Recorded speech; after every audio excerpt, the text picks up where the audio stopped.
আচ্ছা, অনলাইনে যারা প্রোডাক্টের জন্য অর্ডার করো, মানে প্রোডাক্ট নিতে চাও, সেটা কাস্টমাইজড হতে পারে বা মেটেরিয়ালসও হতে পারে, যে কোনো জিনিসই হতে পারে।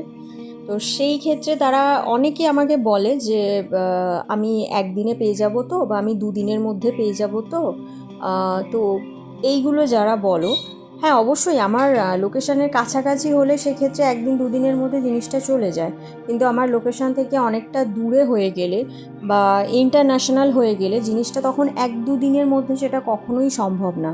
তো এই কথাটা মাথায় রেখে তারা যখনই প্রোডাক্ট অর্ডার করবে, হাতে সময় রেখে অবশ্যই প্রোডাক্ট অর্ডার করবে। ওই আজকে অর্ডার করলাম, আমি কালকেই জিনিসটা পেয়ে যাব, এরকম একদমই হয় না। এরকমভাবে অনেকেই বলো, আমি হয়তো বা তারা না জেনেই বলো, বা হয়তো অনেকে জানে, আমি বলতে পারবো না, যাই হোক, কারণ যদি জানে তাহলে তো এই কথাটা বলা মানে একদমই অপ্রাসঙ্গিক একটা ব্যাপার।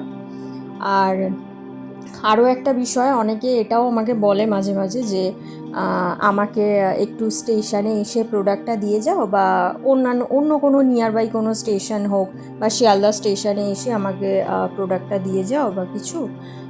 তো আমি সবাইকে, আমি আমার প্রত্যেকটা কাস্টমারকেই আমি সবসময়ই বলি যে দেখো, আমি নিজে গিয়ে প্রোডাক্ট ডেলিভারি করি না।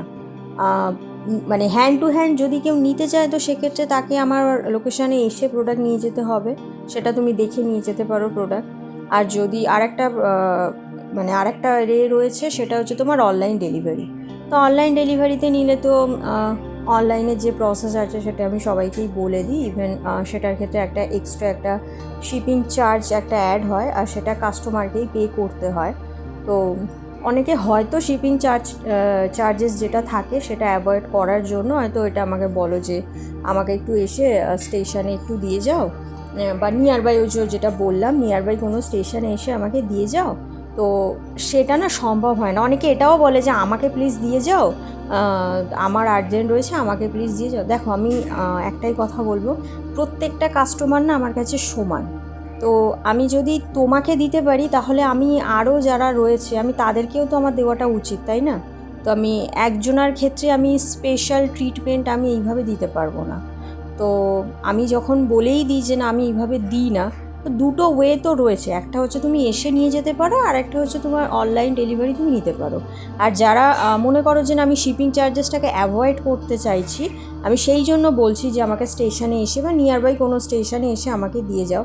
তো সেই ক্ষেত্রে তাদেরকে আমি একটা কথা বলি, আচ্ছা আমি যখন যাব, ঠিক আছে, আমি যখন সেখানে যাব, কোনো নিয়ার বাই স্টেশন হোক বা আমার মানে আমি যেখানে থাকি সেই স্টেশনেই যদি আমি যাই, তো সেখানে যেতে গেলেও না আমাকে একটা গাড়ি ভাড়া করে যেতে হবে।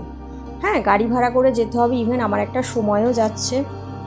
আর তারপরেও আমি জিনিসটা, আরও একটা বিষয়, আমি জিনিসটাকে একটা হ্যান্ডেল করে নিয়ে যাওয়ারও একটা ব্যাপার থাকে, সেফভাবে তোমার হাতে তুলে দেওয়াটা, সেটাও একটা ব্যাপার থাকে। তো এইগুলোর জন্যই তো শিপিং চার্জটা কেন নেয়।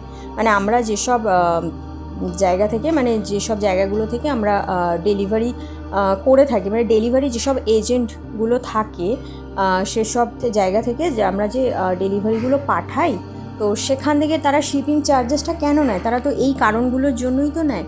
তো সেই ক্ষেত্রে আমি যখন কোনো কিছু নিয়ে যাচ্ছি, তো সেক্ষেত্রে আমারও তো গাড়ি ভাড়া যাচ্ছে, সময় যাচ্ছে, আর দায়িত্ব সহকারে তোমার হাতে জিনিসটা তুলেও দিচ্ছি।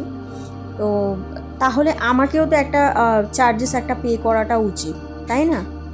তো সেটা যদিও আমি করি না, কিন্তু এই এই কথাটা আমি বললাম কারণ অনেকে এই কথাগুলো আমাকে বলে থাকে। আমাকে কেন, অনেকেই যারা এরকম মানে অনলাইন থ্রুতে কাউকে কোনো কিছু পাঠায় বা কিছু এরকম বিজনেস রয়েছে বা কিছু, তাদেরকেও হয়তো অনেকে বলে থাকে। তো আমি তাদেরকে বলছি যে এই কথাটা না একটু মাথায় রাখাটা উচিত, যে যে আসছে তারও কিন্তু একটা সময় যাচ্ছে, একটা টাকাও খরচা হচ্ছে, তো সেইটা মাথায় রেখে না এই কথাগুলো বলবে।